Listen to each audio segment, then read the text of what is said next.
वो तो आसान है। रिलैक्स मीन्स कंट्रैक्ट ना करना। देखिए, पहली बात क्या हो जाता है, मसल कंट्रैक्शन जो होता है is explained bye sliding filament theory. एक थ्योरी है, उसका नाम है स्लाइडिंग फिलामेंट थ्योरी। स्लाइडिंग मतलब क्या हो गया, ये बोलेगा वही चीज बोलता है कि उसका मतलब है कंट्रैक्शन ऑफ मसल फाइबर यहाँ पे हो जाती है। मसल फाइबर जो होता है या इसको मसल सेल बोलते हैं, उसके अंदर कंट्रैक्शन हो जाती है। अब आप जानते हैं कि मसल सेल में या मसल फाइबर के अंदर माइक्रोफिब्रिल्स होते हैं, और माइक्रोफिब्रिल्स में क्या होते हैं, एक्टिन एंड मायोसिन। एक्टिन होता है थिन फिलामेंट, मायोसिन होता है थिक फिलामेंट। एक्टिन होता है थिन प्रोटीन, मायोसिन होता है थिक प्रोटीन। तो वही इसने यहाँ पे बोला है कि जहाँ पे स्लाइड कर देता है basically thin filament thick filament के ऊपर। अगर थिक फिलामेंट है, THICK, इसके ऊपर थिन फिलामेंट स्लाइड कर देता है। अगर आप यहाँ पे देख पा रहे हैं अच्छे से, ये था ना हमारा एक्टिन और मायोसिन, ठीक है। यहाँ पे जो ये आप देख पा रहे हैं ना, ये A बैंड, इसमें क्यों हैंग हो रहा है, अच्छा आ रहा है इसमें, देखिए। अगर फॉर एग्जांपल हम बोले जेड लाइन, जेड लाइन हम जानते हैं, जेड लाइन से जेड लाइन तक ये सेकंड जेड लाइन है। इस डिस्टेंस को हम बोलते हैं सार्कोमेर, जो छोटा भी हो सकता है। जब मसल कंट्रैक्ट कर देती है तो सार्कोमेर छोटा हो जाता है। और एच जोन का मतलब होता है जो अनओवरलैप्ड जोन होती है, जहाँ पे ओवरलैपिंग नहीं हो जाती है, जहाँ पे जो ये एक्टिन होता है ना, एक्टिन, एक्टिन मायोसिन के ऊपर नहीं चढ़ जाता है। लेकिन फिर ये जो एक्टिन है ये स्लाइड करते हैं मजीद यहाँ पे आ जाता है, तो एच जोन श्रिंक कर जाती है, या बाज़ अवत एलिमिनेटर खत्म हो जाती है। तो उसी को हम बोलते हैं कंट्रैक्शन एक मैक्सिमम लिमिट तक हो जाती है जब एक्टिन स्लाइड कर देता है और मायोसिन, यहाँ बोलेंगे थिन फिलामेंट थिक फिलामेंट के ऊपर स्लाइड कर देता है। अब ये जो एक्टिन आप यहाँ पे देख पा रहे हैं, इसका स्ट्रक्चर यहाँ पे एनसीईआरटी ने दिया था, जो कि हमने पढ़ लिया था। और ये मायोसिन यहाँ पे दिया है, ये मायोसिन का एक छोटा सा पार्ट दिया है, मायोसिन का मोनोमर, यानी कि मेरो मायोसिन यहाँ पे दे दिया गया, जैसे कि आप यहाँ देख पा रहे हैं। नहीं, ये एक पार्ट दिया गया इतना सा यहाँ पे नीचे, ठीक है, ये इसको मेरो मायोसिन बोलते हैं इसको। अब अगर हम ध्यान से देखेंगे, हम जानते हैं कि जो एक्टिन होता है उस पर होता है ट्रोपोनिन नामी एक प्रोटीन।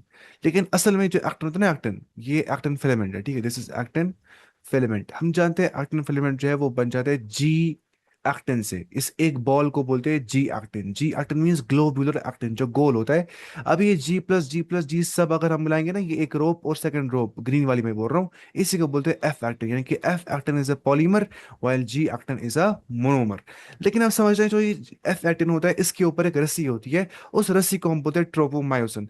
इस ट्रोपोमायोसिन क्या करता है, ये जो रस्सी के ऊपर से आप देख पा रहे हैं ना, जो एफ एक्टिन के ऊपर है, ये बेसिकली करता है कवर किसको, ये कवर करता है मायोसिन बाइंडिंग साइट्स को। मायोसिन बाइंडिंग साइट, आप मानिए यहाँ पे होती है मायोसिन बाइंडिंग साइट, यहाँ पे जहाँ पे मायोसिन को बाइंड करना है, किस मायोसिन को, मायोसिन के हेड को, इसको जहाँ पे लिखा है एक्टिन बाइंडिंग साइट। अब इसको यहाँ पे जुड़ना है, लेकिन यहाँ पे बीच में क्या है, रस्सी। अब इस रस्सी को हटाने के लिए क्या होता है, इस रस्सी को हटाने के लिए कैल्शियम निकल जाता है, ठीक है। कैल्शियम करता है इफेक्ट ट्रोपोनिन को, ट्रोपोनिन करता है इफेक्ट ट्रोपोमायोसिन को, और ट्रोपोमायोसिन को पुल ऑफ करता है, खींचता है, तो तब जाके ये एक्सपोज जाती है, कौन सी होती है site expose, myosin binding site. तब जाके मायोसिन अच्छे से एक्टिन की, देखिए बात समझनी है, एक्टिन के ऊपर होता है मायोसिन बाइंडिंग साइट, ठीक है। एक्टिन के ऊपर एक्टिन चाहते हैं मुझे मायोसिन बाइंडिंग साइट मिलनी चाहिए, क्योंकि मैं एक्टिन हूं, मैं मायोसिन को पकड़ना है। और मायोसिन के पास होता है एक्टिन बाइंडिंग साइट, वो चाहता है मैं एक्टिन से जुड़ जाऊं, ना उल्टा अपना याद, बस वो कुछ भी नहीं है। अब ये हम समझते हैं अच्छे से, देखिए। मसल कंट्रैक्शन पहले पता कहाँ होती है, मसल कंट्रैक्शन असल में दिमाग में हो जाती है स्टार्ट, ना कि मसल से। दिमाग पहले सिग्नल भेजता है ना अपनी, तो वही चीज़ है, मसल कंट्रैक्शन होती है इनिशिएट या स्टार्ट हो जाती है सिग्नल से, जो हमारा सेंट्रल नर्वस सिस्टम यानी कि ब्रेन और स्पाइनल कॉर्ड मोटर न्यूरॉन के थ्रू डाल देता है। मोटर न्यूरॉन मतलब जो हुक्म देता है कोई काम करने का। अब मोटर न्यूरॉन जो है अलोंग विद मसल फाइबर क्या हो जाता है, मोटर न्यूरॉन जो होता है वो मसल फाइबर के साथ जुड़ा हुआ होता है। जब वो मसल फाइबर के साथ जुड़ा हुआ होता है तो उसी को हम बोलते हैं motor unit. In short, motor unit means motor neuron plus muscle fibre जो साथ में होती है ना। अपनी मसल फाइबर है, इस पे मोटर न्यूरॉन एक नर्व चल रही है मसल के ऊपर, तब जाके वो नर्व से मसल को बोल रही है मूवमेंट करो। अब करते कैसे वो हम देखते हैं। अब जंक्शन, जंक्शन बोलते हैं दो चीजों के मिलने की जगह। अगर मैं बताऊंगा जंक्शन, यहाँ पे क्या है, पेन और हाथ का ये वाला पार्ट है ना, इसको बोलते हैं जंक्शन। तो जंक्शन बिटवीन मोटर न्यूरॉन जो होता है ना, और साथ में sarcolemma of muscle fibre. Sarcolemma क्या होता है, आपको मैंने कहा था, यहाँ पे सार्कोलेमा का मतलब होता है प्लाज्मा मेम्ब्रेन। जो प्लाज्मा मेम्ब्रेन मसल सेल का होता है या मसल फाइबर का। अब मसल फाइबर का प्लाज्मा मेम्ब्रेन और मोटर न्यूरॉन यानी कि nervous system plus muscular system का एक ताल्लुक, एक जंक्शन, उसी को हम बोलते हैं न्यूरो मस्क्यूलर जंक्शन, यानी कि नर्वस सिस्टम और मसल का जंक्शन। या इसी को एक और नाम होता है मोटर एंड प्लेट। इतना समझ आ गया? ये बहुत आसान है, कुछ नहीं था। अब होता क्या है, समझना ये है कि आप हमारे दिमाग से आ गए सिग्नल, ठीक है, न्यूरो मस्कुलर जंक्शन तक पहुंच गई वो, ठीक है, जहाँ पे मेरे नर्व्स और मसल्स मिल रही है। सर्कुलेमा जो मेरे मतलब plasma membrane of muscle cell है, और मोटर न्यूरॉन वहाँ पे जुड़ रहा है। अब वहाँ पे न्यूरल सिग्नल जो है वो रीच कर गई, मतलब नर्व सिग्नल। न्यूरल सिग्नल का मतलब होता है नर्व सिग्नल। नर्व सिग्नल का मतलब क्या होता है? जो नर्व के थ्रू आ जाती है। और नर्व बनती किसे? न्यूरॉन से बन जाती है, नर्व है ना। Function unit of nervous system is neuron. तो समझने की बात यह है कि हम पढ़ेंगे नेक्स्ट चैप्टर में न्यूरॉन के बारे में पूरा अल्ट्रा डेप्थ के अंदर, फिलहाल ये हल्का समझने यहाँ पे। न्यूरल सिग्नल जब आ गई, तो वो सिग्नल जब इस जंक्शन पे पहुंच गई, किस जंक्शन पे? न्यूरो मस्कुलर जंक्शन पे या मोटर एंड प्लेट पे। तो उस टाइम पे न्यूरॉन जो होता है, न्यूरॉन न्यूरॉन करता है रिलीज एक चीज, उसको बोलते हैं न्यूरो ट्रांसमीटर। उसका नाम होता है एस्टाइल कोलिन। एग्जाम्पल आती है वहां पे, मतलब नर्वस सिस्टम जो ट्रांसमिट करते हैं, निकाल देते हैं ना, वही सीधी से ज्यादा न्यूरॉन निकालते हैं न्यूरो ट्रांसमीटर। कहाँ पे? इस जगह पे, न्यूरोमस्कुलर जंक्शन पे। जब न्यूरो ट्रांसमीटर यानी कि एस्टाइल कोलिन निकल जाता है, तो अब इससे क्या हो जाता है? इस एस्टाइल कोलिन से एक्शन पोटेंशियल की जनरेशन हो जाती है। आप जानते हैं what is action potential? Action potential का मतलब होता है कि जिसके जरिए से जो न्यूरो ट्रांसमीटर होता है, न्यूरो ट्रांस आप मानिए न्यूरो ट्रांसमीटर एक ऐसी मैसेज होती है जो बोलती है मसल को तुम्हें अपना काम स्टार्ट कर देना। ये एक मैसेज होती है, जैसे hormones they work as messengers. Same neurotransmitter जो होता है, ये एक मैसेंजर की तरह काम कर देता है, और इससे ये एक्शन पोटेंशियल जनरेट कर देता है। एक्शन पोटेंशियल मींस इसको अब काम करना होता है अच्छे से। यानी कि हम बोलते हैं खतरनाक नर्व इंपल्स अब बढ़ जाती है, यहाँ पे वेव ऑफ नर्व इंपल्स यहाँ पे आ जाती है। अब जब नर्व इंपल्स या एक्शन पोटेंशियल या कुछ भी बोलेंगे इसको, आता है सार्कोलेमा के पास, यानी कि plasma membrane of muscle cell के पास। तो ये स्प्रेड करता है थ्रू द मसल फाइबर। कौन स्प्रेड करता है? एक्शन पोटेंशियल स्प्रेड करता है। वजह क्या बनता है? न्यूरो ट्रांसमीटर निकलता है कहाँ पे? न्यूरोमस्कुलर जंक्शन के पास। This spreads through the muscle fibre. उसके बाद ये रिली कॉज कर देता है, जब मसल फाइबर के अंदर एक्शन पोटेंशियल आता है, आप मानिए उसको बहुत जोर का झटका लग जाता है, तो उधर से अंदर से निकलते हैं calcium ions into the sarcoplasm. Sarcoplasm का मतलब क्या होता है? सार्कोप्लाज्म का मतलब होता है साइटोप्लाज्म जो होता है मसल सेल का। असल में जो कैल्शियम आयंस होते हैं ना, ये निकल जाते हैं सार्कोप्लाज्मिक रेटिकुलम से। ये सबसे इंपॉर्टेंट पॉइंट है, सार्कोप्लाज्मिक रेटिक्यूलम से। आप जानते हैं कि हमारे सेल के अंदर होता है एंडोप्लाज्मिक रेटिक्यूलम। या तो होता है रफ एंडोप्लाज्मिक रेटिक्यूलम, या तो होता है स्मूथ एंडोप्लाज्मिक रेटिक्यूलम। ठीक है, हम जानते हैं रफ एंडोप्लाज्मिक रेटिकुलम के अंदर पाए जाते हैं राइबोसोम्स, स्मूथ में नहीं पाए जाते। और सार्कोप्लाज्मिक रेटिकुलम हो गया एक खास तरह का एंडोप्लाज्मिक रेटिकुलम जो मसल सेल के अंदर होता है। इसको हम बोलते हैं सार्को, बिकॉज सार्को मतलब होता है मसल। Sarcoplasmic reticulum. तो ये निकालता है कैल्शियम आयंस। जब इसने अपनी कैल्शियम आयंस बाहर निकाल दिए, जाते हैं वो कहाँ पे? वो सार्कोप्लाज्म यानी कि साइटोप्लाज्म ऑफ मसल सेल के अंदर जमा हो जाते हैं। आते निकलते क्यों है? बिकॉज ऑफ एक्शन पोटेंशियल जो स्प्रेड आउट कर देता है थ्रू द मसल फाइबर, यानी कि मसल सेल। इंक्रीज जब C A positive two positive level में हो जाती है, कैल्शियम आयन अब बढ़ रहा है, तो leads to binding of calcium. उससे क्या हो जाता है? अब कैल्शियम बहुत बढ़ रहा है। अब ये जो कैल्शियम है ये बाइंड करता है किसके साथ? अभी मैं कह रहा ट्रोपोनिन और ट्रोपोमायोसिन, दो प्रोटीन्स होते हैं, वो भी प्रोटीन्स ही होते हैं। Actin, myosin, troponin, tropomyosin, this all are proteins, this are just protein structures. अब देखिए यहाँ पे खेल क्या हो जाएगा ट्रोपोनिन और ट्रोपोमायोसिन के साथ, ध्यान से देखिए मसला। यहाँ पे सबसे अच्छा पॉइंट बोल रहा है कि कैल्शियम जब बहुत ज्यादा हो गया ना, leads to the binding of calcium. Calcium जुड़ गया सब यूनिट ऑफ ट्रोपोनिन के साथ on the actin filament. Actin filament पे आप देखिए सब यूनिट ट्रोपोनिन, जो यहाँ पे आप देख पा रहे हैं, ये ट्रोपोनिन है, ये है ट्रोपोनिन, कुछ पिन जैसी लग रही है इसके ऊपर। तो आप मानिए इसी ट्रोपोनिन के साथ कैल्शियम जुड़ जाता है। जब कैल्शियम जुड़ गया ट्रोपोनिन के साथ, इसने ट्रोपोनिन के अंदर फंक्शनल चेंज लाई। उस फंक्शनल चेंज से क्या हो गया? जब ट्रोपोनिन में चेंज आ गई एक्टिन फिलामेंट के ऊपर, उसने रिमूव ही कर दिया एक्टिव साइट फॉर मायोसिन। लेकिन एनसीईआरटी ने आधा ही लिखा है। असल में जो ट्रोपोनिन होता है वो ट्रोपोमायोसिन को फिर इफेक्ट कर देता है। कैल्शियम तो करता है इफेक्ट किसको? ट्रोपोनिन को। निकलता है कहाँ से कैल्शियम? सार्कोप्लाज्मिक रेटिकुलम से। ऑर्डर याद रखना है, देखिए ऑर्डर, देखिए सेंट्रल नर्वस सिस्टम से आगे नर्व इंपल्स मोटर न्यूरॉन के थ्रू वो।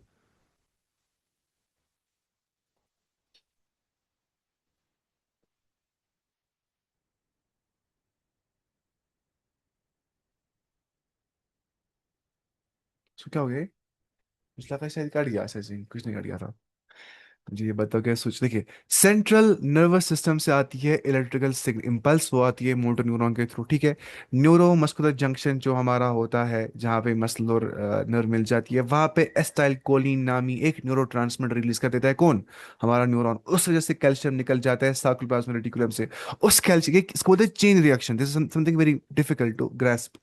चेन रिएक्शन से CO2 पॉजिटिव जो है वो ट्रोपोनिन करता है चेंज, ट्रोपोनिन ट्रोपोमाइसिन करता है चेंज, ट्रोपोमाइसिन हट जाता है, और जो एक्टिन बाइंडिंग साइट्स, सॉरी जो मायोसिन बाइंडिंग साइट्स यहाँ पे एक्टिन पे थी, वो एक्सपोज यानी खुल जाती है। फॉर एग्जाम्पल, ये है मानिए अब क्या एक्टिन, ठीक है, ये एक्टिन है। इसके ऊपर मानिए ये ना, ये मेरे हाथ में, ये है इसके ऊपर क्या? मायोसिन बाइंडिंग साइट, यहाँ पे मायोसिन को जोड़ना था। लेकिन इसके ऊपर क्या है? ट्रोपोमायोसिन, ठीक है। और ट्रोपोमायोसिन के ऊपर क्या है? ट्रोपोनिन। अब कैल्शियम आ गया किसके ऊपर? ट्रोपोनिन के ऊपर। उस वजह से ट्रोपोनिन का ट्रोपोमायोसिन को हटा दिया। जब ट्रोपोमायोसिन हट गया, तो जो हमारा एक्टिन है फिलामेंट, उसके ऊपर क्या रह गया? मायोसिन बाइंडिंग साइट, यानी कि आप बाइंडिंग हो सकती है। और जब भी, दुनिया का सबसे important point sliding filament theory में, जब भी एक्टिन और मायोसिन की बाइंडिंग हो जाती है, उसी को तो बोलते हैं कंट्रैक्शन, एक्टिन मायोसिन की बाइंडिंग। और जब सेपरेशन हो जाती है, उसको बोलते हैं रिलैक्सेशन। बाइंडिंग, कंट्रैक्शन, इनकी मतलब सेपरेशन, रिलैक्सेशन। तो ऐसी होती है यहाँ पे। वो ये एनसीईआरटी यहाँ पे बड़ा आसानी से समझा दिया है, कि इसने यहाँ पे बोल दिया है ऐसा हो जाता है। Thereby remove the masking, जो मास्किंग होती है ना, जो ऊपर से ट्रोपोमाइसिन होता है वो हट जाता है बिकॉज ऑफ ट्रोपोनिन। तो जो एक्टिव साइट्स फॉर माइस होती है वो होती है एक्सपोज, वो खुल जाती है और बाइंडिंग हो जाती है। अब कैसे बाइंडिंग हो जाती है वो हमें देखना है। इसी को बोलते हैं स्लाइडिंग फिलामेंट थ्योरी, कि स्लाइड कर रहे होते हैं फिलामेंट, पतला फिलामेंट मोटे फिलामेंट पे, एक्टिन मायोसिन पे। ऊपर आप देख पा रहे एक्टिन फिलामेंट ये वाला, नीचे आप देख पा रहे मायोसिन फिलामेंट ये वाला। इसने बस एक मेरो मायोसिन दिया है यहाँ पे, एक समझाने के लिए। देखिए यहाँ पे क्या हो जाता है, एनर्जी चाहिए ना, मतलब कंट्रैक्शन के लिए एनर्जी चाहिए होती है। एनर्जी आ जाती है सबसे पहले एटीपी हाइड्रोलिसिस से।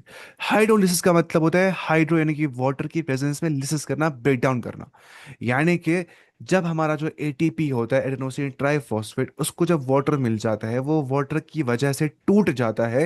एडेनोसिन डाइफॉस्फेट के अंदर ही ट्राई से डाई बन गया, तीन से दो ही मॉलिक्यूल यहाँ पे आ गए, और इनऑर्गेनिक फॉस्फेट भी यहाँ पे बन जाता है। तो उसके बाद जो यहाँ पे प्लस एनर्जी निकल जाती है, बिकॉज यहाँ पे बॉन्ड टूट गया, उसी एनर्जी को इस्तेमाल करता है हमारा मायोसिन फिलामेंट, ताकि ये एक्टिन के साथ बाइंड कर सके।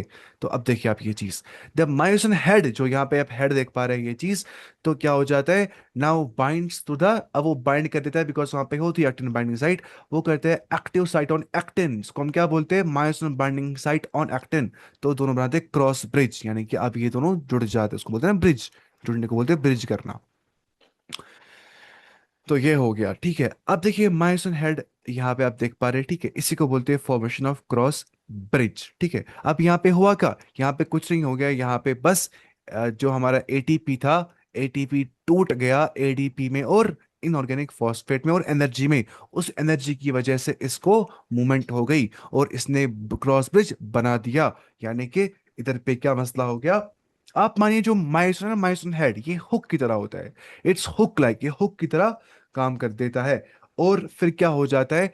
असल में इसको एनर्जी कहां से मिल गई? इसको री एनर्जेटाइज कर देता है, इसको वापस एनर्जी देता है कौन? री एनर्जेटाइज मायोसिन हेड को कौन करता है? एटीपी। वो आता कहां से? जब, सॉरी एटीपी नहीं, एनर्जी, एनर्जी वो आती कहां से? एटीपी जब टूट जाता है एडीपी में और इनऑर्गेनिक फॉस्फेट और एनर्जी में, तो उसको वो मिल जाती है, उससे मूवमेंट दिखा पाता है। हो गया ये चीज। उसके बाद आप देखिए क्या हो जाता है फिर, इसको बोलते हैं स्लाइडिंग और रोटेटिंग। फिर ये इसको और अंदर लाता है, और अंदर लाता है। मैं आपको यहाँ समझाऊंगा, आपको यहाँ पे समझ आएगा। आप मानिए यहाँ पे ना एक्टिन और मायोसिन देखिए, यहाँ पे आप देख पा रही एक्टिन है, नीचे वाला मायोसिन है। अब है ना एक्टिन यहाँ पे, आप मानिए यहाँ से यहाँ तक आ जाता है, पूरा आगे आगे आगे यहाँ तक आता है। फिर सार्कोमेर बिल्कुल छोटा हो जाता है, एच जोन गायब हो जाती है। उसको बोलते हैं कंट्रैक्शन, जो उसने यहाँ पे दिया भी है। यहाँ पे आप समझ सकते हैं इस डायग्राम में, ये देखिए आप। अगर आपको याद होगा ए बैंड का मतलब क्या था? ए बैंड, ए बैंड आप जानते हैं ना कि आई बैंड हो गया लाइट बैंड, जहां पे सिर्फ एक्टिन होता है। ए बैंड हो गया डार्क बैंड, जहां पे सिर्फ मायोसिन होता है। तो आप जानते हैं I band, A band, I band, A band, इसमें होती है ऑल्टरनेट ड्यूटी, होती है प्रेजेंट, पहले आई फिर ए, फिर आई फिर ए। आप जानते हैं जेड लाइन का मतलब होता है, जेड लाइन से जेड लाइन तो जगह जो होती है, इसी को बोलते हैं हम सार्कोमेर। सार्कोमेर होता है function unit of muscle contraction, इसको हम गिनते हैं ऐसे ही है। रिलैक्स फॉर्म में क्या हो जाता है, आप मानिए जो एक्टिन मायोसिन होते हैं ना, जो रिलैक्स फॉर्म में क्या होता है, ये है ठीक है, जो नहीं ऊपर वाली तार ये वाली, दिस इज एक्टिन ठीक है, और जो नीचे देख पा रहे हैं ना, ये दिस इज मायोसिन। अब देखिए एक्टिन मायोसिन के ऊपर है यहाँ पे ठीक है। आई बैंड में आप देखिए सिर्फ यहाँ पे एक्टिन पाया जाता है, ए बैंड में आप देखिए सिर्फ मायोसिन पाया जाता है ठीक है। तो आप ध्यान से बात सुनिए मेरी, आप देखिए आप एच जोन यहाँ पे बन जाती है, यानी कि जो अनएक्सपोज जगह होती है जहाँ पे एक्टिन मायोसिन पे चढ़ नहीं जाता है, ये तब है जब मसल रिलैक्स फॉर्म में होती है, क्योंकि डायग्राम जो इंसर्ट नहीं यहाँ पे थी ना, आपको मैंने कहा था रिलैक्स फॉर्म की, आप यहाँ पे लिख सकते हैं it's in the relax form, this is in the muscle relax form, contract मतलब इसको नजदीक आना ही चिमट जाएगी, ऐसे हो जाएगी। वो हम देखते हैं इसके बाद। उसके बाद आप ध्यान से देखिए यहाँ पे जो ये बोल रहा है कि जेड लाइन आप जानते हैं यहाँ पे इसको बोलते हैं सार्कोमेर, इस जगह को भी ठीक है। अब देखिए आप ध्यान से एक बात, जब कंट्रैक्शन हुई अब देखिए एक्टिन कितना नजदीक आ गया, जो यहाँ पे इतना एच जोन जो अनएक्सपोज जगह थी, अब देखिए एच जोन श्रिंक हो गई, और इतनी थी अब इतनी रह गई, एच जोन श्रिंक हो गई। अब देखिए अब उसके बाद मजीद क्या हो रहा है, एच जोन बिल्कुल खत्म हो गई, इतना ज्यादा एक्टिन आ गया बिल्कुल मायोसिन के ऊपर, बिल्कुल अब क्या, एक्टिन स्लाइडली स्लाइड कर रहा है, इस actin filament thin filament slide कर रहा है, और थिक फिलामेंट बिल्कुल, इसको बोलते हैं मैक्सिमल कंट्रैक्टेड हो जाते हैं। तो इससे क्या होता है, जेड लाइन बहुत श्रिंक हो जाती है, जेड लाइन छोटी हो जाती है, एच जोन गायब हो जाती है, जेड लाइन छोटी हो जाती है, एच जोन गायब हो जाती है। तो वही है वो रहा है, देखिए कितना आसान जगह पढ़ना, आप देखिए आप सब लिखा ही है ऑलरेडी। इसी को बोलते हैं stage and cross bridge formation, इसमें कुछ स्टेज होते हैं, कुछ मर्तबे होते हैं, और रोटेशन ऑफ हेड हो जाती है यहाँ पे, और फिर टूट भी जाता है क्रॉस ब्रिज, फिर टूट जाता है, फिर और बन जाता है, फिर और टूट जाता है और बन जाता है, और ऐसे चलता है साइकिल, वो हमें पढ़ना है। फिलहाल आपने यहाँ देखा क्रॉस ब्रिज बन गया, ये बहुत आसान था। फिर क्या हो गया उसके बाद हम पढ़ते हैं, देखिए बोल रहे the pulls this pulls the attracted actin filaments towards the centre A band. ध्यान से बात सुनिए, ये सबसे इंपॉर्टेंट बात समझिए। ए बैंड का मतलब क्या होता है, A band means dark band. देखिए आई बैंड ना, आई बैंड वो होता है श्रिंक, ए बैंड कभी श्रिंक, बिकॉज मायोसिन अपने ही जगह पे रहते हैं। आप ध्यान से देखिए यहाँ पे मायोसिन जो है वो अपने ही जगह पे है, जो थिक फिलामेंट है ना रेड वाला, देखिए आप यहाँ पे, ये अपनी जगह पे अपनी, बस एक्टिन मूवमेंट दिखाता है, वो मायोसिन के ऊपर आ जाता है। तो मायोसिन अपनी जगह पे होता है, एक्टिन ऊपर से घूम रहा होता है। तो मायोसिन के इलाके को क्या बोलते हैं, ए बैंड। तो ए बैंड हमेशा इक्वल रहता है, सेम रहता है, वो चेंज नहीं होता है। लेकिन जो आई बैंड होता है जिसके अंदर एक्टिन पाया जाता है, लाइट फिलामेंट पाया जाता है, उसमें आ जाती है चेंज। वाई? बिकॉज एक्टिन दिखाता है मूवमेंट, उसको बोलते हैं स्लाइडिंग फिलामेंट थ्योरी। तो वही समझना है कि ए बैंड ही हमेशा सेम रहता है, आई बैंड वैरी करता है। आई बैंड खत्म होने को हम बोलते हैं मसल कंट्रैक्ट हो गई है, और आई बैंड वापस बनने को हम बोलते हैं मसल रिलैक्स हो गया, यानी कि एक्टिन दूर गया मायोसिन से। वही बस यही है, देखिए आप the Z line attach to these actins are also pulled inward. Z line को भी अंदर क्यों पुल किया जाता है, यानी कि वो श्रिंक हो जाती है, छोटी हो जाती है, यानी कि सर्कमफेरेंस जो होता है वो छोटा हो जाता है। जितनी लेंथ ऑफ सर्कमफेरेंस छोटी हो जाती है उतनी कंट्रैक्शन बढ़ जाती है, बिकॉज जब आई बैंड ही कम हो गया तो सर्कमफेरेंस तो पता ही है, छोटा हो जाएगा। It's clear from the above steps that during the shortening of the muscle क्या हो जाता है, कंट्रैक्शन जो हो जाती है आई बैंड्स की get reduced, versus A band जो है वो रिटेन करते हैं अपनी लेंथ को। रिटेन मतलब हो गया बरकरार रखता है, रिटेन मतलब बरकरार रखना, वो बरकरार रखता है लेंथ को, वो चेंज नहीं करता है। आई बैंड वेरी करता है लेंथ में, ए बैंड वेरी नहीं करता है। जब मायोसिन, उसके बाद देखिए मसला क्या हो जाता है, अब मायोसिन रिलीज ही कर देता है एडीपी और इनऑर्गेनिक फॉस्फेट, ताकि ये वापस रिलैक्स स्टेट में आ सके। यहाँ पे देखिए आप, जब यहाँ पे क्या हो जाता है, इसने निकाल ही दिया एडीपी प्लस इनऑर्गेनिक फॉस्फेट, इसने बाहर निकाल दिया। जब से बाहर निकाल दिया अब ये रिलैक्स फॉर्म में आ गया। लेकिन एक बात यहाँ पे समझनी है, हमने ये वाला पॉइंट पढ़ा, the myosin head now binds, myosin head जो है वो बाइंड करता है टू द एक्सपोज, ये पढ़ा हमने ठीक है। इसके बाद देखिए आप, अच्छा new ATP binds and cross bridge is broken. अब जो क्रॉस ब्रिज यहाँ पे था ना, वो टूट जाता है तब जब नया एटीपी यहाँ पे इसको मिल जाता है। वही बोल रहा है कि एक न्यू एटीपी बाइंड करता है, अब जब नए एटीपी ने बाइंड कर दिया विद मायोसिन, तो क्रॉस ब्रिज वहां पे टूट जाता है। क्रॉस ब्रिज मतलब जो बिटवीन एटम मायोसिन था ब्रिज, वो टूट गया। फिर क्या हो जाता है, उसके बाद एटीपी को अगेन कर दिया जाता है हाइड्रोलाइज, एटीपी को तोड़ दिया आप यहाँ लिखते एटीपी को प्लस कर रहे हैं वाटर ठीक है, इससे टूट जाता है, वहां से निकल जाती है एनर्जी, वो मिल जाती है इसको वापस, तो होता है फिर मायोसिन क्या, री एनर्जाइज। फिर इसने यहाँ पे लिखा है देखिए, ATP again hydrolyse by the myosin head, and the cycle of cross bridge formation ऐसे ही कंटिन्यू कर देता है, and the breakage is repeated causing further sliding, है ना। ब्रेकेज यहाँ पे हो जाती है, दोबारा से होती है फिर क्या, bridge formation, breakage bridge formation, breakage bridge formation. बस यहाँ पे निकाल देता है एडीपी एटीपी, फिर नया आता है यहाँ पे एटीपी। यहाँ पे जो एडीपी प्लस इनऑर्गेनिक फॉस्फेट ये बाहर निकालता है, रिमूव करता है, ये अलग है। यहाँ पे अलग एटीपी मिल जाता है, उसमें होती है हाइड्रोलाइजेशन, हाइड्रोलाइसिस। तो उससे मिल जाती है एनर्जी, उससे दोबारा से मायोसिन पकड़ पाता है एक्टिन को और उनको मूवमेंट करवाता है उनकी, उसी को बोलते हैं मसल कंट्रैक्शन। हम पढ़ रहे हैं मसल कंट्रैक्शन, बिकॉज रिलैक्सेशन कुछ नहीं है, रिलैक्सेशन मतलब क्या, कुछ भी नहीं हो जाना, कंट्रैक्शन खत्म हो जाना। वो कैसे हो जाता है, वही यहाँ पे लिखेगा, आप देखिए। मानिए अभी मैं ऐसे कर रहा हूँ, ऐसे कर रहा हूँ, ऐसे भी क्या करें, मेरी मसल कंट्रैक्ट, अब मैं छोड़ रहा हूँ, ठीक है, रिलैक्स। जब मैंने रिलैक्स कर दिया मसल, तो सारा रिवर्स जगह प्रोसेस, देखिए रिवर्स प्रोसेस क्या हो गया, अब देखिए आप। ये ना, ये बोरा स्लैटिंग फिलामेंट थ्योरी ने हमें समझा दी है ऑफ कंट्रैक्शन कैसे, ये समझा रहा है कि रिलेटिव साइज, अगर इसको करेंगे हम मतलब कंपेयर साइज को आई बैंड एच जोन को, अब देखिए आई बैंड बिल्कुल खत्म हो जाती है, एच जोन कितनी श्रिंक हो जाती है, फिर बाद में एच जोन खत्म ही हो जाती है, क्योंकि यहाँ पे कंट्रैक्शन हो जाती है, कुछ नहीं है क्या है।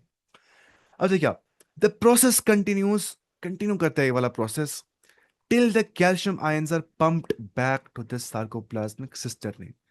अब जो हमने अभी अभी कहा कि जो सार्कोप्लाज्मिक सिस्टर नहीं होता है, असल में पता है क्या है सार्कोप्लाज्मिक सिस्टर नहीं, इट्स नथिंग बट जो हमारा सार्कोप्लाज्मिक रेटिकुलम होता है, सार्कोप्लाज्मिक रेटिकुलम के अंदर सार्कोप्लाज्मिक सिस्टर नहीं होते हैं, तो उन्हीं सार्कोप्लाज्मिक सिस्टर ने के अंदर जो है कैल्शियम आयंस वापस अब घुस जाते हैं, वापस घुस जाते हैं, पहले निकले थे ना वहां से, अब वापस घुस रहे हैं। लेकिन ये तब हो जाता है जब नर्व सिग्नल स्टॉप करती है, असल चीज होती है। जैसे अभी मुझे पता है, मैं ऐसे कर रहा हूँ, नर्व मुझे बोली नहीं शांत, तुम्हें कर रहे, तुम्हें कर रहे, अब मैं, नर्व सिग्नल स्टॉप हो रही है, नहीं अब मुझे नहीं करना है कंट्रैक्शन।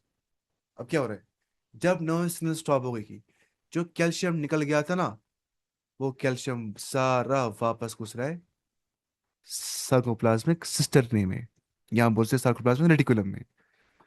तो उससे क्या होता है, दोबारा से मास्किंग हो जाती है एक्टिन फिलामेंट्स की, क्योंकि कंट्रैक्शन की हालत में, अगर आप यहाँ पे देखेंगे ना, यहाँ पे कंट्रैक्शन की हालत दी है जहाँ पे ट्रोपोमायोसिन के ऊपर प्रेजेंट है, रिलैक्सेशन में ट्रोपोमायोसिन हट जाता है, ताकि, सॉरी मैं उल्टा बोल रहा हूँ, ये जो यहाँ पे आप हालत देख पा रहे हैं ना, ये वाली हालत, दिस हालत इज द हालत ऑफ रिलैक्सेशन, यानी कि जहाँ पे कंट्रैक्शन नहीं होती है, because myosin binding sites expose नहीं होती है। लेकिन वंस कंट्रैक्शन हो जाएगी, मायोसिन बाइंडिंग साइट्स एक्सपोज हो जाती है, ट्रोपोमायोसिन हट जाता है।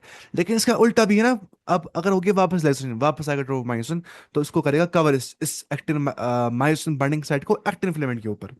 वो ये बोल रहा है, देखिए ध्यान से, यहाँ पे बोल रहा है, दिस कॉजेस क्या हो जाता है, मास्क हो जाते हैं वापस एक्टिन फिलामेंट। इन शॉर्ट हम बोल सकते हैं, एक्टिन फिलामेंट के ऊपर जो मायोसिन बाइंडिंग साइट होती है, जिस पे मायोसिन जुड़ जाता है, क्योंकि अब उसको नहीं जुड़ना होता है, बिकॉज अब कंट्रैक्शन नहीं बल्कि रिलैक्सेशन करनी होती है, दैट इज वाई इसको वापस कवर कर दिया जाता है बाय ट्रोपोमायोसिन, क्योंकि कैल्शियम वापस भाग जाता है, कैल्शियम बस धक्का दे देता है इसको ताकि दरवाजा खुल जाए, लेकिन कैल्शियम जब वापस भाग गया, तो ये वापस अपनी जगह पे वापस आ जाता है।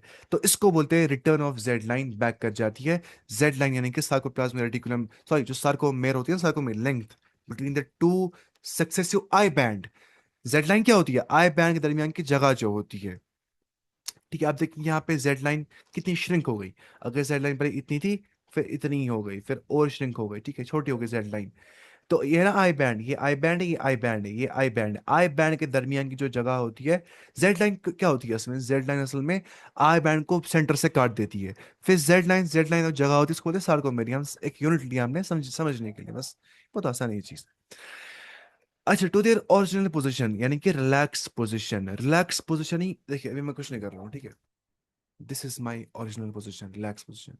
once I'm doing some effort, then after I'll be telling that I'm contracting my muscles right now, otherwise muscles are relaxed in the relaxed form, unless and until we think that we should move ourselves, and then our central nervous system sends impulses through motor neuron, and then the chain reaction happens that we have already witnessed.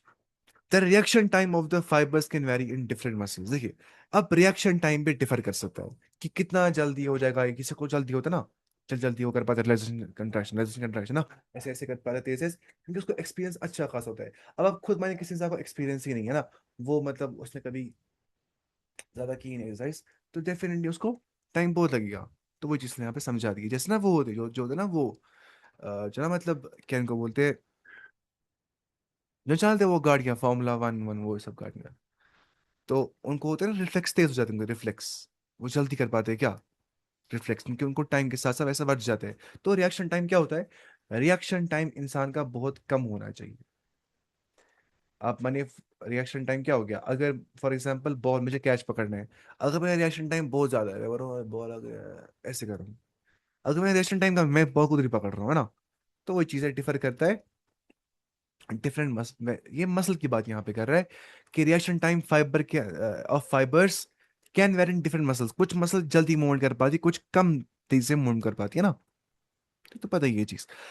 अब देख क्या हो जाता है, repeated activation of muscles can lead to the accumulation of lactic acid. जब इंसान लगातार स्ट्रीनस exercise करता है ना, तो उसके बदन के अंदर लैक्टिक एसिड जमा हो जाता है, क्योंकि उस टाइम पे एनेरोबिक ब्रेकडाउन हो रही होती है ग्लाइकोजन की, ना कि ग्लूकोज की। उससे होता है फर्टी, इंसान थक जाता है।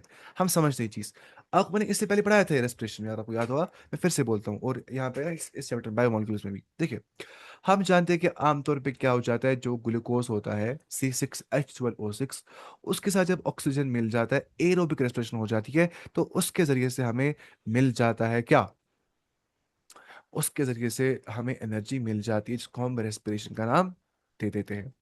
लेकिन बाज़ औक़ात क्या होता है, अगर ऑक्सीजन कमी हो जाती है, क्योंकि इंसान इतना खतरनाक करता है एक्सरसाइज कि उतना ऑक्सीजन नहीं मिलता है, तो उस टाइम होती है एनेरोबिक ब्रेकडाउन, यानी कि विदाउट ऑक्सीजन ही ब्रेकडाउन हो जाती है ग्लाइकोजन की। तो असल में पता क्या हो जाता है, आप लिख सकते हैं, जो ग्लाइकोजन होता है, ग्लाइकोजन हमारा जो है वो ग्लूकोज पहले बन जाता है, ठीक है, ये आप जानते हैं ना। फिर ग्लूकोज से क्या बन जाता है, पायरोवेट, वो तो बनता ही है एरोबिक में भी, लेकिन यहाँ पे ग्लाइकोजन स्टार्ट कर रहे हैं, कहाँ पे, एनारोबिक में ग्लाइकोजन से बनता है ग्लूकोज, उससे बनता है पायरुवेट। अब आप जानते हैं क्या हो जाता है, जो पायरुवेट होता है ना, पायरुवेट नॉर्मली क्या होता है, पायरुवेट ही मिल जाता है ऑक्सीजन के साथ, जो कि हम जानते हैं क्रेब्स साइकिल में, उससे माइटोकॉन्ड्रिया में एटीपी मिल जाता है, ये होगा नॉर्मल एरोबिक रेस्पिरेशन। लेकिन एनारोबिक रेस्पिरेशन में पायरुवेट ऑक्सीजन के से नहीं जुड़ पाता है और एटीपी नहीं बना पाता है, वो घुस जाता है एरोबिक एनारोबिक रेस्पिरेशन के अंदर, जहां पे वो without oxygen pyruvate lactic acid बन जाता है। तो उस लैक्टिक एसिड की मतलब जमा होने से इंसान को थकावट आ जाती है। इसमें बहुत रिसर्च भी हुई है ना, इसने यहाँ पे एनसीईआरटी ने कॉजिंग फटीग लैक्टिक एसिड, हालांकि आज रिसर्च बोलती है डायरेक्ट लैक्टिक एसिड फटीग नहीं करवाता है, ये बाकी बाकी मसल मसल में कुछ मसला होता है जिससे, लेकिन लैक्टिक एसिड भी एक कॉज होता है, लेकिन ये ओनली कॉज नहीं होता है। लेकिन यहाँ पे आपको एनसीईआरटी माननी है ना, नीट का तो एनसीईआरटी, इसके अलावा कुछ भी नहीं है। अब रखिए इतना ही याद, जो एनसीईआरटी बोलती है वो हमारे लिए काफी है। अब देखिए एक चीज आपको रखना है याद, दो तरह की मसल होती है, एक होता है रेड फाइबर, मतलब दो तरह की मसल फाइबर होते हैं, क्या होते हैं, मसल फाइबर। एक तो होता है रेड फाइबर, दूसरा होता है व्हाइट फाइबर, वही इसने यहाँ पे लिखा है। और इंशाल्लाह हम खत्म करेंगे इसको, कल हम पढ़ेंगे स्केलेटल सिस्टम के बारे में, बड़ा इंटरेस्टिंग है ये चीज इंशाल्लाह, है ना, स्केलेटल सिस्टम बहुत इंटरेस्टिंग है। मुझे लगता है हम रखेंगे कल टाइमिंग 8 बजे ही सीधे, क्या बोलते हैं आप, ठीक है टाइम, या 8:10 पे रखेंगे, 8 बजे ठीक है, 8:10 पे, क्योंकि अब मगरिब जल्दी होती है, बताइए आप।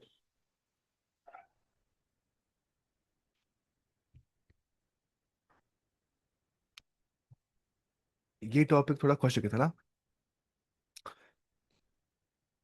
हाँ इंशाल्लाह 8 बजे का टाइम कैसे था, फिर लेट इशा नमाज को, तो 8 बजे कल से टाइम इंशाल्लाह। अब देखिए आप, हमें समझना है ये चीज़ बड़ा आसान है ये, आपको समझ आ गया आज, ये चीज़ जो मैंने पढ़ाया था ये बहुत मुश्किल से समझना था, अगर आपको ये समझ में आ गया तो मतलब हो गया, आपको समझ में आ गया था। हाँ बिल्कुल, नमाज जल्दी खत्म हो जाती है इंशाल्लाह 8 बजे ठीक टाइम है। अब तो टाइम हो रहा है कम कम दिन ब दिन। देखिए समझ आ गया आपको ये चीज़, क्योंकि ये थोड़ा मुश्किल है, मुझे नहीं लगता आपको समझ आ गया होगा शायद, क्योंकि आपने शायद पुरानी क्लास नहीं दिए थे। वैसे आपने शायद देखा होगा ना यूट्यूब से, आपको फिर समझ आ गया होगा इंशाल्लाह। देखिए अभी तक हम देखते हीमोग्लोबिन, हीमो मतलब ब्लड, ग्लोबिन मतलब प्रोटीन, जो ब्लड के अंदर प्रोटीन पाया जाता है। अब आप मानिए होते हैं मायोग्लोबिन, जो मसल के अंदर प्रोटीन पाया जाता है, उसको बोलते हैं क्या, मायोग्लोबिन। हीमो के बदले में मायोग्लोबिन, हाँ इंशाल्लाह आपको आएगा समझ, बस आपको इसको रिपीट करना है, बिकॉज ये बेसिस है, यहाँ पे जोरी चलना है इस जगह पे। मायोग्लोबिन से क्या हो जाता है, मायोग्लोबिन कंटेंट जो होता है is high in some muscle, कुछ मसल के अंदर मायोग्लोबिन ज्यादा होता है, ठीक है, विच गिव्स रेडिश अपीयरेंस, जिनको रेडिश अपीयरेंस मिल जाती है, उन्हीं को हम बोलते हैं रेड फाइबर। अब रेड फाइबर मतलब होता है जहां पे असल में red coloured oxygen storing pigment होता है। रेड फाइबर का मतलब होता है ऐसी मसल जहां पे रेड कलर का ऑक्सीजन स्टोरिंग पिगमेंट, क्योंकि मायोग्लोबिन ऑक्सीजन स्टोर कर देता है और रेड कलर का होता है, इससे रेड फाइबर बन जाता है, रेड बन जाता है, सीधी सी बात है। जहां पे होता है मायोग्लोबिन, यहाँ पे होता है। The muscles also contain plenty of mitochondria भी पाए जाते हैं रेड फाइबर्स के अंदर या रेड मसल्स के अंदर हम बोलेंगे, ठीक है, which can utilise the large amount of oxygen, जो इस्तेमाल कर सकते हैं और उससे वो एटीपी बना सकते हैं ना, माइटोकॉन्ड्रिया बनाते हैं ना एटीपी, ऑक्सीजन को यूज करने के बाद जब पायरोवेट मिलता है ऑक्सीजन के साथ। तो ये जो मसल्स होती है इनको बोला जाता है एरोबिक मसल्स, क्योंकि तब काम करती है जब ऑक्सीजन होता है, that's why they are called as aerobic muscles. On the other hand कुछ ऐसी मसल्स भी होती है जो पोजेस करती है बहुत less quality quantity of myoglobin, जिनमें मायोग्लोबिन बहुत कम प्रेजेंट होता है, यानी कि ऐसा पिगमेंट, सॉरी ऐसा मतलब जो है red colour, oxygen storing pigment red colour का ना, oxygen storing pigment red colour का मायोग्लोबिन वाइट जो है फाइबर के अंदर क्या होता है, वेरी लेस, बहुत कम क्वांटिटी हो, दैट्स व्हाई व्हाइट होता है, ये रेड नहीं हो जाता है। देयरफॉर ये पेल लगता है, पेल मतलब थोड़ा येलोइश टाइप, और या व्हाइटिश लगता है, ये रेड नहीं हो जाता है, कौन, व्हाइट फाइबर या white muscle, these are called white fibres, ठीक है। नंबर ऑफ माइटोकॉन्ड्रिया भी यहाँ पे कम होते हैं, क्यों यहाँ पे माइटोकॉन्ड्रिया कम होते हैं, बिकॉज यहाँ पे एनेरोबिक प्रोसेस लग जाता है, यानी कि यहाँ पे ऑक्सीजन की हाजत नहीं होती, विदाउट ऑक्सीजन यहाँ पे हो जाते हैं।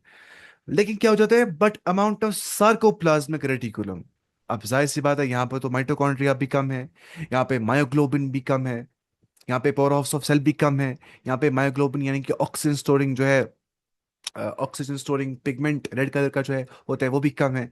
तो यहाँ पे अल्लाह ताला ने इसको दिया है व्हाइट मसल को, क्या, यहाँ पे सार्कोप्लाज्मिक रेटिकुलम ज्यादा होता है जिससे कैल्शियम निकल जाता है, तो उस यहाँ पे क्या हो जाता है, यहाँ पे एनारोबिक प्रोसेस होता है फॉर एनर्जी। एनसीईआरटी ने यहाँ पे डिफाइन नहीं किया है सब कुछ डिटेल में, हम भी नहीं जाएंगे डिटेल में, इतना बहुत ज्यादा काफी होता है इंशाल्लाह। तो ये हमने खत्म कर दिया। अब अगर सवाल होगा तो आप सवाल कर सकते हैं, लेकिन मैं आपको पहले बोलता हूँ ये सारा वापस से रिवीजन करवाता हूँ इसका, लेकिन कल हम पढ़ेंगे अब क्या, स्केलेटल, बड़ा इंटरेस्टिंग ये सब कुछ, ये बस याद करना है यहाँ पे, बाकी कुछ भी नहीं है, तो बस याद का मसला है। बाकी ये बहुत इंटरेस्टिंग है, इससे इंसान को बहुत अच्छा फील आ जाता है। कल हम इंशाल्लाह खत्म करेंगे चैप्टर, मुझे लगता है कितने बज गए एनसीईआरटी में पेज, एक दो, नहीं नहीं, कल नहीं, कल परसों खत्म हो जाएगा इंशाल्लाह चैप्टर। तो फिलहाल मैं करता हूँ काम, हम थोड़ा सा रिविजन करते हैं इसका, देखिए मैं बताऊंगा आपको 2 मिनट में मैंने क्या पढ़ा आज अभी तक। देखिए अगर हम आएंगे शुरुआत से, ठीक है, हम करते हैं पहले स्टार्ट में, आपको सारा बोलता हूँ वन शॉट में। सबसे पहले मेरी मसल यहाँ मुझे दिख रही है, ठीक है, इस मसल के अंदर जो फेसिकल होता है, यानी कि मसल का बंडल पाया जाता है, उस मसल बंडल के अंदर मुझे पता है मसल फाइबर पाई जाती है, मसल सेल जो कि यहाँ पे एक है, इस मसल सेल के जो इर्द गिर्द मेमोरी होता है उसको सार को लेमा कहा जाता है, और यहाँ पे ब्लड कैपिलरीज भी साथ में होती है। अब जो मसल फाइबर होता है इसके अंदर क्या होता है, मसल फाइबर के अंदर माइक्रो मायो माइक्रो नहीं, मायो मतलब मसल का मायो फिब्रिल होता है, ठीक है, उस मायोफिब्रिल मायो फिलामेंट होता है, वो मायोफिलामेंट क्या होता है, thick and thin filament, thick filament हो गया मायोसिन, और थिन फिलामेंट हो गया एक्टिन। तो वही यहाँ पे जो थिक और थिन फिलामेंट होते हैं वो दो जगहों पे होते हैं, थिक फिलामेंट होता है ए बैंड में, थिन फिलामेंट होता है ए आई बैंड में, तो ऐसे thick thin A I band होता है लगातार, ठीक है, alternate light and dark band. फिर क्या हो जाता है अगर आप ध्यान से देखेंगे यहाँ पे, जेड लाइन का मतलब होता है जो हमारा लाइट बैंड यानी कि आई बैंड होता है, वहां पे उसको बाइसेक्ट कर देती है, डिवाइड करती है दो हिस्सों के अंदर, और साथ में लाइट बैंड यहाँ पे होता है बाइसेक्ट डिवाइड बाई टू, तो इसको बोलते हैं जेड लाइन, जो होती है जगह portion between the two. Z line का मतलब, सॉरी इसको बोलते हैं सार्कोमेर, क्या बोलते हैं, सार्कोमेर, यानी कि वो पोर्शन जो होती है बिटवीन टू जेड लाइंस। और हमने कहा जो होता है ना डार्क बैंड, ये जैसे डार्क बैंड है, इसमें भी होता है बीच में एम लाइन, लेकिन वो हमें समझ नहीं है अच्छे से। अब आप जानते हैं जो एच जोन होता है वो उस जगह जहाँ पे अगर ये मायोसिन है और ये एक्टिन है, ये पूरा जुड़ने गए कुछ जगह यहाँ पे जो है मायोसिन में ओवरलैप पूरी नहीं होगी, अनओवरलैप जगह, इसको बोलते हैं एज जोन। लेकिन दौरान कंट्रैक्शन एज जोन श्रिंक हो जाती है, बिकॉज एक्टिन कहते हैं स्लाइड ओवर मायोसिन, इसी को बोलते हैं एक्टिन, इसी को बोलते हैं स्लाइडिंग फिलामेंट थ्योरी, की एक्टिन जो है वो स्लाइड करता है मायोसिन के ऊपर, यानी थिक फिलामेंट के ऊपर थिन फिलामेंट स्लाइड कर देता है। अब वो होता कैसे, इसी को बोलते हैं स्लाइडिंग फिलामेंट थ्योरी, जो कि हमने देखा। लेकिन समझ रहे हैं, जो हमारा एक्टिन फिलामेंट होता है उसके अंदर तीन पार्ट्स होते हैं, एफेक्टिन, ट्रोपोनिन, ट्रोपोमाइसिन। जो ट्रोपोनिन होता है वो ट्रोपोमाइसिन को कंट्रोल कर देता है, अब मानिए। लेकिन जो ट्रोपोनिन होता है उसको कैसे होता है, सेंट्रल नर्वस सिस्टम से आती है नर्व इंपल्स, वो न्यूरोमस्कुलर जंक्शन में आ जाती है, वहां पे एसिटाइल कोलिन निकल जाता है, फिर साइटो फिर जो है सर सार्कोप्लाज्म रेटिकुलम कैल्शियम निकाल देता है, वो ट्रोपोनिन को करवाता है चेंज, ट्रोपोनिन करवाता है ट्रोपोमायोसिन को चेंज। और असल बात है कि myosin binding sites on actin filament expose हो जाते हैं। फिर यहाँ से जो एक्टिन बाइंडिंग साइट मायोसिन पे होती है वो वहाँ जुड़ जाती है, और जब वो जुड़ जाती है उसी को हम बोलते हैं यहाँ पे क्रॉस ब्रिज बन जाता है। फिर दोबारा से वो ब्रिज जो है वो टूट जाता है जब एटीपी एटीपी और मिल जाता है, फिर दोबारा से होता है हाइड्रोलाइसिस। इसको मिलती है एनर्जी, लगातार ऐसे हो रहा होता है, उसी को हम बोलते हैं स्लाइडिंग फिलामेंट थ्योरी। इतना आज के लिए काफी ठीक है। अब नमाज पढ़ते ठीक है, इसका करेंगे रिवीजन अच्छे से। बाकी अब ये इरेलीवेंट है, अब हमें पढ़ना है नेक्स्ट फिजियोलॉजिकल यूनिट हो गया स्केलेटल सिस्टम। ये बड़ा इंटरेस्टिंग है, इससे इंसान को बहुत फील आता है। दिमाग की जितनी हड्डियां होती है ना, चाहे अपेंडिकल स्केलेटन है या हमारा एक्स्ट्रा स्केलेटन है, उसमें कितनी हड्डियां होती है, कैसे होती है, हर हड्डी याद करनी है। कार रेडियस, अल्नम, कार्पस, मेटाकार्पस, टार्स, मेटाटार्स, सब याद कर रहे हैं इंशाल्लाह। बहुत इंटरेस्टिंग है इंशाल्लाह। चलो, अस्सलाम वालेकुम।